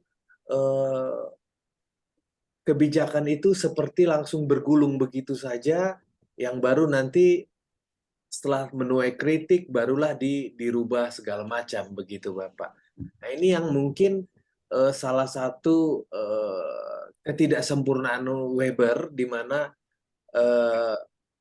kebijakan itu seperti kebijakan dalam angkatan bersenjata yang dari pucuk pimpinan ke bawah, sehingga di bagian pucuk pimpinan sendiri seperti tidak ada yang menjadi penasehat atau mengingatkan bahwa seharusnya untuk mengeluarkan kebijakan harus dilakukan pematangan terlebih dahulu begitu, Bapak. Sehingga contoh kayak kebijakan jam 5 pagi itu kan dari sisi kesehatan juga kurang baik, ya Bapak, ya. Karena itu juga kinerja otak juga belum berfungsi sempurna, sehingga bisa dikatakan mereka yang sekolah pagi juga tidak akan efektif juga hasilnya, malah bisa berpotensi malah menurunkan kualitas anak didik ke depannya begitu, Pak. Mungkin itu saja tanggapan dari saya, Pak. Terima kasih. Baik, ya, saya kira bagus, ya, komentar Pak Pak Damanik ya, Damanik ya. Ya, Bapak. Jadi memang kita yang belajar tentang kebijakan publik ya. Jadi kebijakan publik yang baik adalah kebijakan yang harus melalui sebuah diskusi publik, ya. Kebijakan publik yang baik adalah harus melalui sebuah telaah atau kajian. Makanya kita mengenal analisis kebijakan publik. Apa artinya analisis kebijakan publik? Nah, analisis kebijakan publik adalah sebuah studi ya yang harus dilakukan untuk bagaimana memberikan sebuah rekomendasi kebijakan publik itu. Atau dalam istilah public policy disebut sebagai polisi usulan kebijakan, rekomendasi kebijakan. Ya, polisi brief ya. Jadi sebelum kebijakan diambil itu harus ada telah secara baik, secara akademik ya, sehingga memperkecil ya atau minimal ya dampak negatifnya itu. Ya. Makanya kalau di negara-negara maju, seorang anggota parlemen ketika ingin mengajukan rancangan atau usulan kebijakan, dia harus punya data dan informasi ya yang valid. Dan kebanyakan parlemen itu memiliki staf ahli atau dalam kebijakan publik disebut analis kebijakan. Ya, jadi bagaimana analis kebijakan itu memproduksi informasi kebijakan. Nah, hasil daripada memproduksi informasi kebijakan itu sebagai bahan rekomendasi kepada pihak pengambil kebijakan untuk membuat kebijakan secara tepat ya. Yang tadi saya bilang tidak banyak di demo ya, tidak banyak kontranya, tetapi banyak pro-nya. Nah, kebijakan yang dibuat oleh Pak Gubernur ya mungkin ada dua perspektif menurut saya ya. Yang pertama bahwa ya beliau ingin meningkatkan kualitas pendidikan. Ya, beliau ingin meningkatkan kualitas pendidikan dengan harus ada terobosan ya. Terobosan mungkin dengan bagaimana mendisiplinkan siswa dalam hal belajar ya. Ya, salah satunya mungkin masuk sekolah jam 5 atau jam 5.30 ya. Tetapi beliau tidak berpikir bahwa kebijakan ini kan lebih banyak dampak negatifnya ya. Tadi Pak Renat juga sudah menyampaikan, dan saya juga mengikuti ya beberapa pandangan para pakar baik itu dalam bidang kesehatan maupun dalam hal bidang pendidikan. Dan saya kira semua negara-negara juga tidak punya kebijakan seperti kita ya, bahwa kalau bicara tentang masuk sekolah ya itu bahkan ada negara-negara yang jam belajar itu jam 9 ya, atau jam 8 ke atas ya. Karena mungkin pada jam itu otak mulai berfungsi dengan baik ya, otak mulai berfungsi ya. Nah, kemudian juga mungkin dari sisi kesehatan tadi juga sudah disinggung bahwa seorang anak itu harus semakin banyak tidur itu juga memiliki daya produktivitas yang tinggi ya, otak semakin cemerlang ya. Nah, kalau bayangkan kalau sekolahnya jam 5, berarti anak itu bangun sekitar jam 4 ya, atau setengah 4 sudah bangun ya. Harus mempersiapkan diri 1 jam lebih sebelum sekolah mulai ya. Ini juga problem besar yang dihadapi, dan ini membuat daya nalar ya atau produktivitas otak daripada siswa itu menurun karena tidak mencapai waktu yang ditentukan, waktu maksimal ya, mungkin 8 sampai 10 jam ya, 10 jam yang tidur itu. Dan karena itu bagi saya bahwa ini satu pandangan Pak Gubernur ya, ingin meningkatkan kualitas ya, tetapi ya tidak berpikir aspek-aspek yang lain ya. Nah, perspektif kedua adalah mungkin ingin merubah ya bagaimana revolusi mental ya.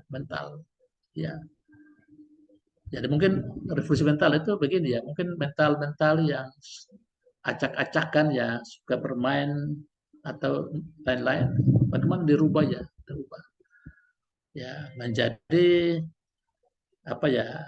peserta atau siswa yang punya disiplin belajar yang baik supaya kita memiliki sumber daya manusia yang berkualitas ya. Kualitas ya. Mungkin ya, menurut saya mungkin itu ya. Saya tidak tahu apa argumen daripada beliau. Tapi saya coba menganalisis itu ya. Ingin meningkat kualitas pendidikan dengan cara satunya ada disiplin masuk sekolah ya. Sekolah. Tapi tidak melihat aspek-aspek yang lain ya, harus dikaji. Aspek ekonomi, aspek sosial, ya, aspek keamanan, kenyamanan dan seterusnya ini harus dikaji dengan baik sehingga bisa memberikan sebuah apa ya pikiran-pikiran atau rekomendasi dalam hal membuat kebijakan yang baik begitu. Nah, paling tidak ada semacam diskusi publik lah dengan tingkat parlemen ya. Ini kan tidak ada ya, tidak melalui sebuah diskusi tiba-tiba kebijakan ini muncul. Nah, makanya tadi saya sebut sebagai kebijakan yang elitis ya. Kebijakan yang berpihak kepada elit, bukan berpihak kepada apa ya banyak orang ya. Makanya banyak yang mengatakan bahwa cobalah mendisiplinkan secara internal dulu ya internal.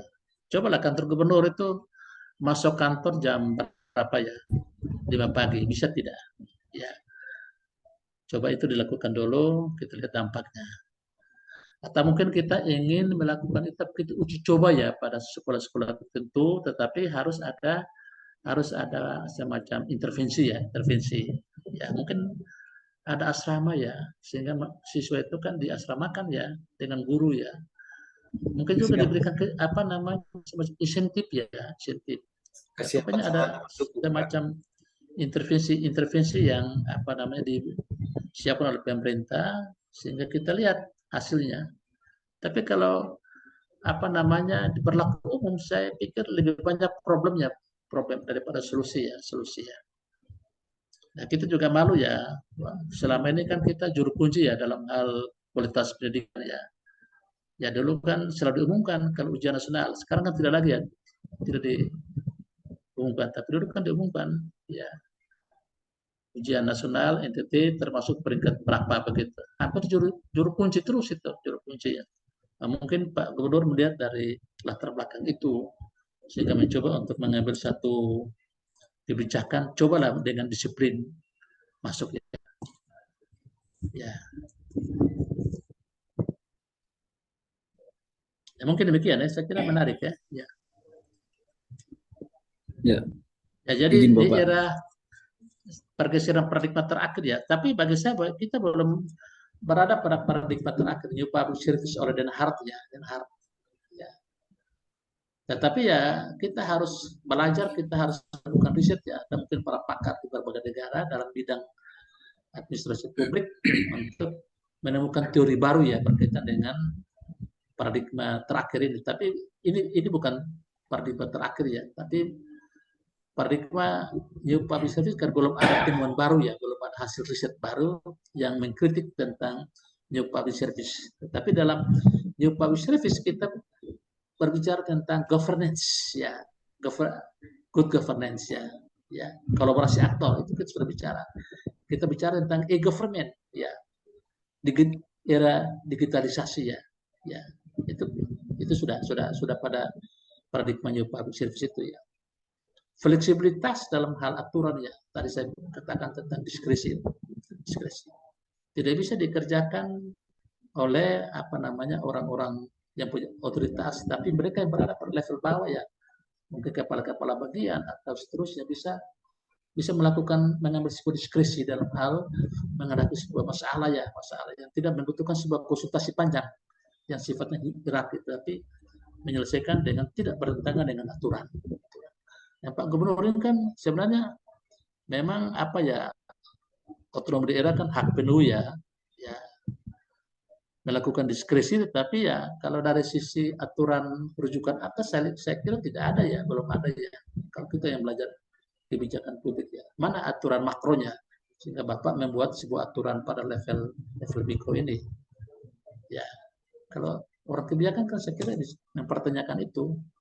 Ya, mungkin Bapak Ibu kalau mengikuti kunjungan Pak Gubernur ke salah satu sekolah ya, ada wartawan yang bertanya tentang kebijakan besarnya apa, kebijakan makronya apa. Coba diikuti ya di media ya. Pak Gubernur sekali di kolam Pak. Ya, beliau sedikit emosional Ya, nggak benar. wartawan. Ya, ini kan bagi saya pemimpin yang harus ada keseimbangan rasio dan emosi ya berimbang. Jangan emosinya melebihi rasio rasio. Ya, itulah karakter Pak Gup ya.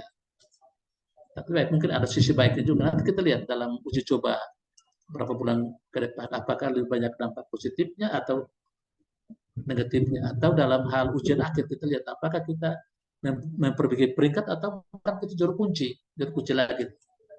Ya, ini kan ini. Oleh pemikiran lain, Pak.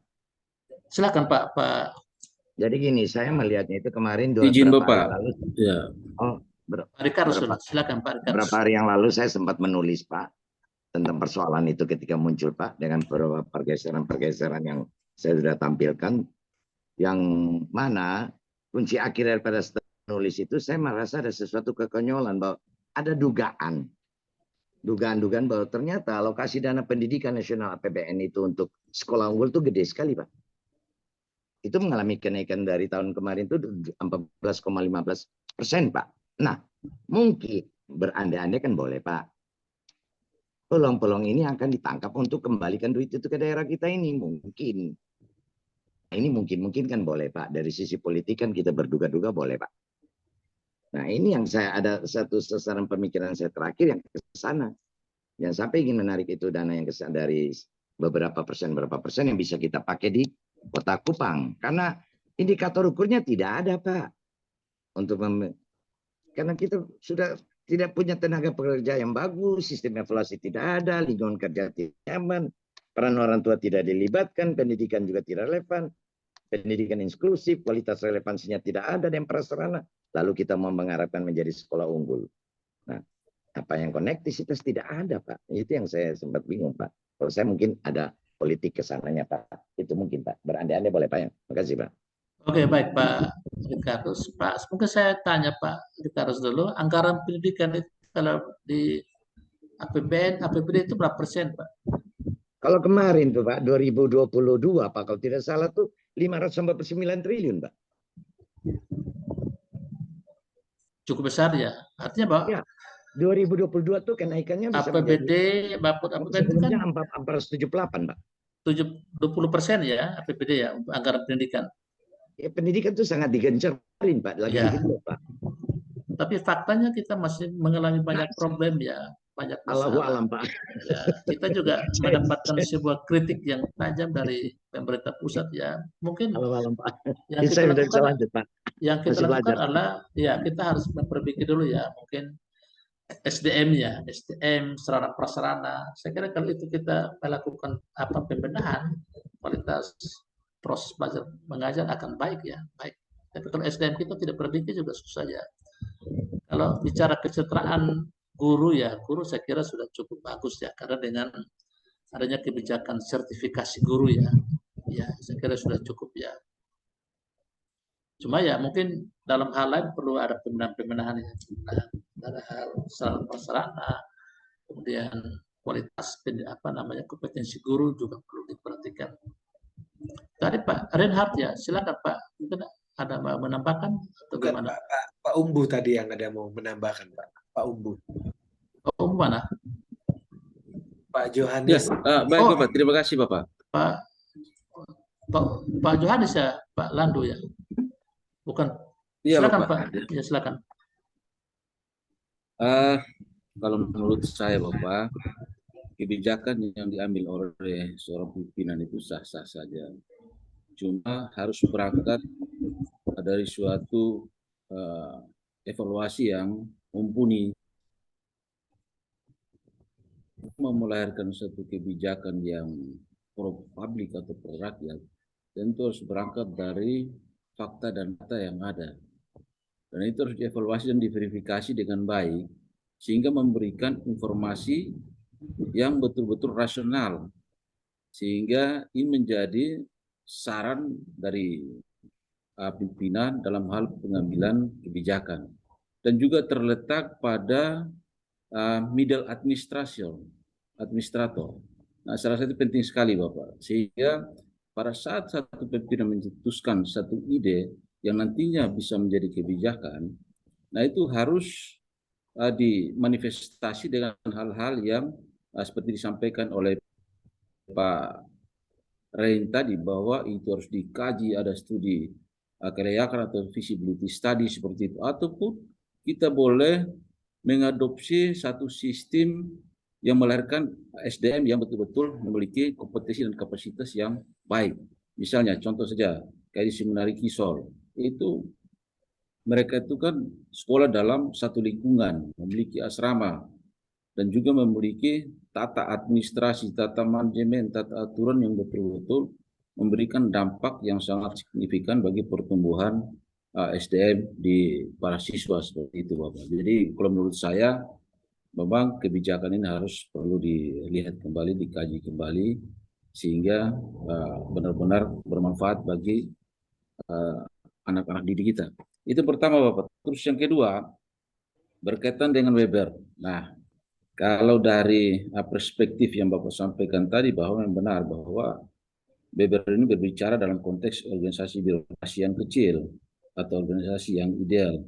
Sebab ketika birokrasi itu membesar atau semakin besar, ia tidak bisa lagi terkontrol dengan baik.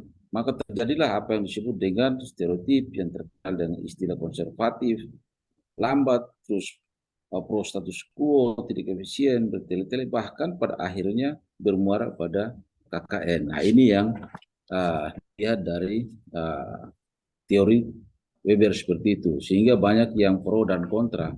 Bahkan di 2004, nah itu ada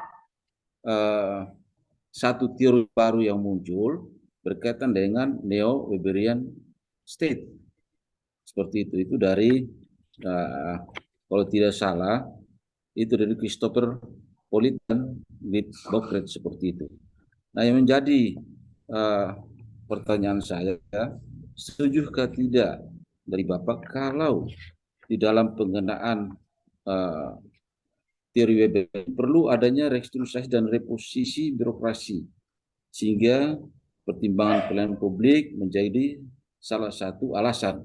Terus yang kedua, perlu tidak kita melakukan tambahan seperti komponen moral untuk menjaga persenggokolan birokrasi dan politik. Selain itu perlu pelaksanaan sistem perilaku budaya birokrasi Pancasila yang memperlancar jalannya administrasi negara, nafas gaya dan perilaku Pancasila seperti itu. Terus yang berikut berkaitan dengan digitalisasi yang Bapak sampaikan. Nah, ini perlu juga ada tata kelola yang betul-betul memberikan suatu efisiensi dan efektivitas. Selain itu ada transparansi, terus ada akuntabilitas, ada independensi, terus ada responsibility, dan terakhir ada fairness. Nah, ini yang jatuhnya pada tata kelola sehingga benar-benar memberikan paradigma tersendiri dengan adanya sistem digitalisasi. Mungkin dari saya demikian, Bapak. Terima kasih. Baik, ya, terima kasih, Pak. Saya sebut Pak siapa? Pak Yohanes atau Pak Umbu? Pak panggilannya? Biasa dipanggil Umbu, Bapak. Oh, Pak dari Sumba mana ya? Sumba Barat Daya atau? Sumba Timur, Bapak. Oh, Sumba Timur ya. Baik, ya, saya kira apa yang Bapak sampaikan ini juga cukup bagus ya, secara faktual ya, secara fakta di lapangan terkait dengan kebijakan-kebijakan publik ya. Jadi kalau bicara kebijakan publik itu kan apa ya, sebelum kebijakan publik diambil itu kan kita dalam ilmu kebijakan publik ya, atau dalam ranah analisis kebijakan publik itu perlu ada semacam rekomendasi yang tadi saya jelaskan itu. Ya, ada rekomendasi kebijakan. Atau kita menyiapkan policy brief ya. Artinya seorang analis kan, kelompok analis harus mempersiapkan pertimbangan-pertimbangan untuk sebuah kebijakan publik. Sehingga kebijakan publik itu kan berdampak lebih banyak dampak positifnya, bukan dampak negatifnya tuh. Nah, kadang-kadang kebijakan publik itu apa ya, baik, tetapi dalam hal pelaksana kebijakan ya pada middle ya, misalnya pada level middle ini juga harus didukung dengan kemampuan ya, punya kemampuan untuk mengimplementasikan kebijakan publik sehingga kebijakan publik itu bisa berhasil dengan baik ya, baik. Tapi kalau tidak memiliki kemampuan ya atau kompetensi ya, mungkin kebijakan publik itu kan apa ya, asal-asalan ya, atau diimplementasikan secara setengah-setengah ya, setengah-setengah. Itu yang pertama. Yang kedua, bahwa kebijakan publik ketika diimplementasikan itu juga harus dievaluasi ya. Saya setuju dengan apa yang Pak Umbu sampaikan, bahwa kebijakan publik itu harus evaluasi ya. Makanya kita mengenal studi evaluasi kebijakan. Ya, jadi studi evaluasi kebijakan itu kan mempertanyakan tentang sejauh mana kebijakan itu diimplementasikan, kemudian berdampak bagi masyarakat, begitu ya. Hasil evaluasi kan paling tidak melahirkan dua dampak ya, ada dampak positif dan dampak negatif ya. Nah, kalau dampak positif sebuah kebijakan, mungkin kebijakan publik itu bisa dilanjutkan ya. Tetapi kalau dampak negatif ya mungkin dihentikan. Nasib sebuah kebijakan bisa berhenti karena tidak banyak memberikan dampak positif. Atau kebijakan itu direvisi ya, direvisi ya, supaya lebih banyak melahirkan apa namanya dampak positifnya itu ya. Nah, mungkin juga kita disinggung tentang kebijakan-kebijakan terkait dengan apa ya, disiplin masuk sekolah ya. Ya, mungkin kalau di kalangan angkatan bersenjata, saya kira kita lihat bahwa mereka juga memiliki sarana prasarana yang cukup memadai ya. Ya, mereka diasramakan ya, asramakan. Jadi saya kira ini juga sudah bagus ya. Dari sisi sarana nanti disiapkan ya di benahi ya. Kalau ini kita berlakukan, maka mungkin langkah-langkah itu juga harus dipertimbangkan atau dipikirkan ya. Selain juga peningkatan pengembangan SDM ya, SDM itu penting ya.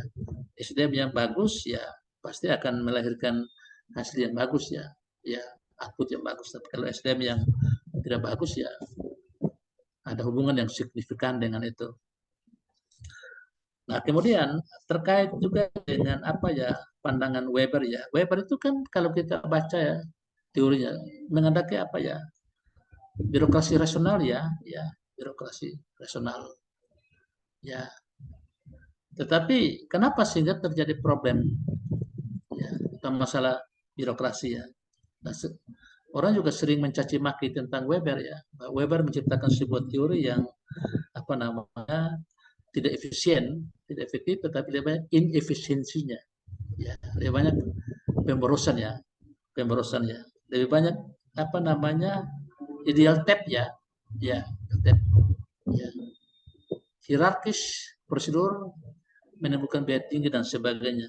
Ya, mungkin tadi saya menjelaskan bahwa bagi mereka yang mungkin kontra terhadap birokrasi Weber ya, birokrasi Weber. Tetapi tadi saya katakan bahwa apa yang menjadi konsep atau teori birokrasi Weber memang tidak bisa dihapuskan, tidak bisa dibuang.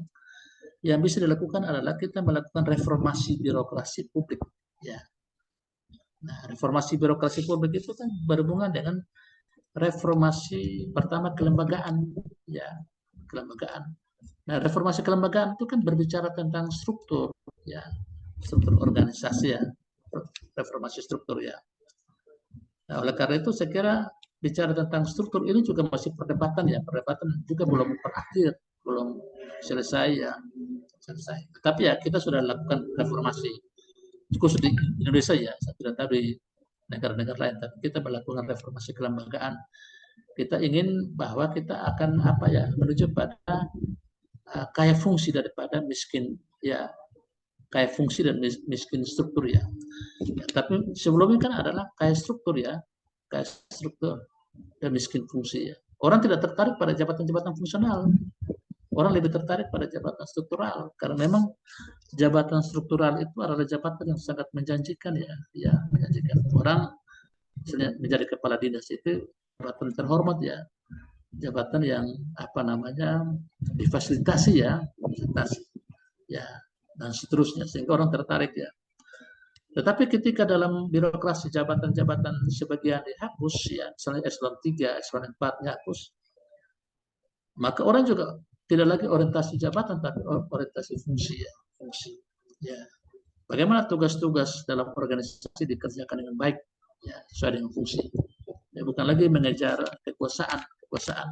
Ya, jadi sebuah perubahan paradigma atau kita sebut sebagai reformasi ya, reformasi birokrasi. Reformasi birokrasi dari aspek sumber daya aparatur ya, sumber daya manusia. Nah, bagaimana mindset itu dirubah, cara pandang birokrat dirubah. Ya. Nah, saya kira reformasi dari sisi sumber daya aparatur kan salah satunya adalah pengembangan pengembangan SDM ya. Saya kira Bapak dan Ibu juga merupakan salah satu kebijakan. Ya, implikasi kebijakan pengembangan SDM ya.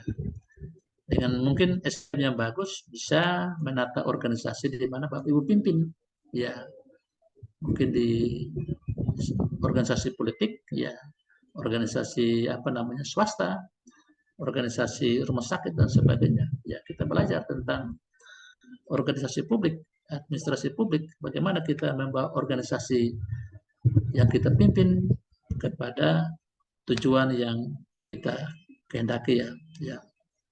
Dan karena itu dalam administrasi publik juga atau birokrasi publik kita juga mengenal etika ya, etika administrasi ya. Apa itu etika administrasi ya?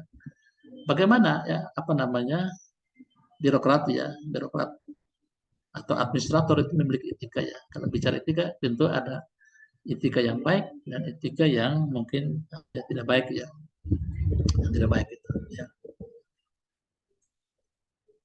Saya setuju ya apa yang tadi Bapak sampaikan tentang Christopher Pollitt ya, ini juga seorang sarjana,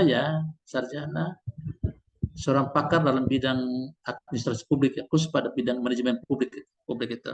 Saya kira banyak tulisan, banyak artikel yang ditulis oleh Christopher ya. Coba Bapak itu lebih banyak tulis itu pada paradigma New Public Management ya, NPM.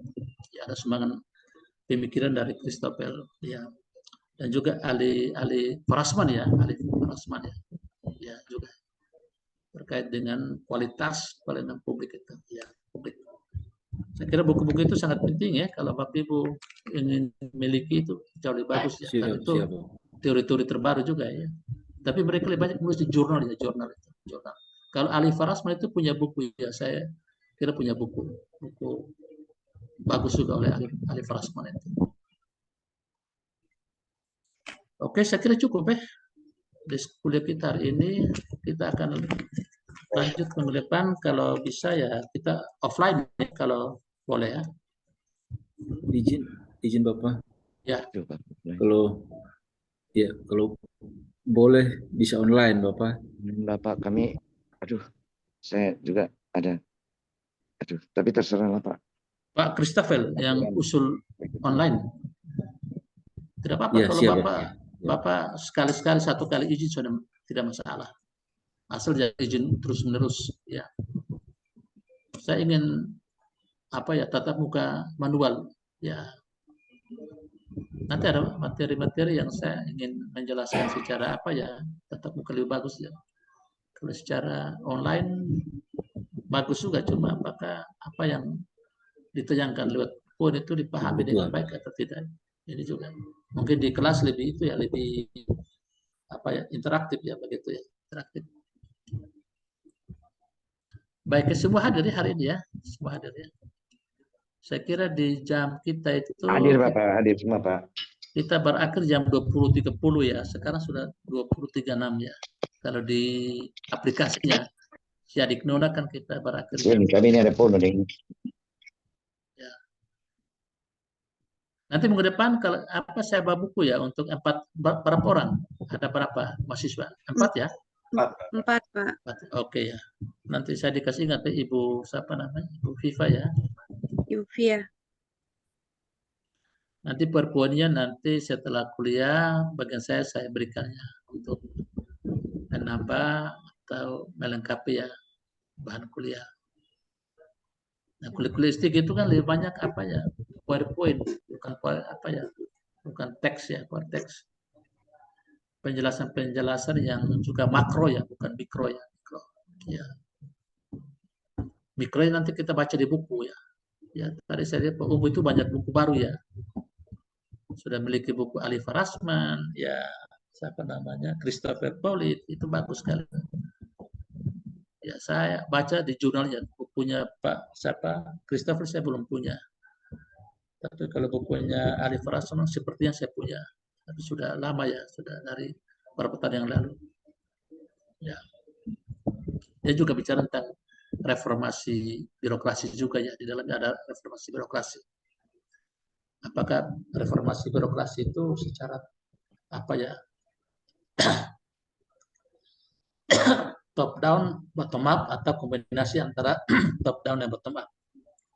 Itu juga satu pikiran dari Alifah Rasman. Oke, cukup ya Bapak dan Ibu Baik, sekalian, Bapak. kita akhiri, saya bisa istirahat ya karena saya Baik. baru sampai dari daerah, tidak istirahat. Saya diingatkan oleh Ibu Vika ya. Makanya saya langsung apa ya, duduk di laptop ya. Tidak Baik ya, apa-apa. sampai jumpa ya. Baik, sampai Ya, jumpa terima Bapak. kasih Selamat Bapak. malam. Selamat Salam malam. sehat Oke, baik ya. Bapak. Kita akhiri ya Pak ya. Ya, saya off ya. Baik Bapak, terima kasih. Oke, baik ya. Nanti kalau online, nanti saya kasih info ya. Baik Bapak, ya. Terima kasih Bapak. Selamat malam.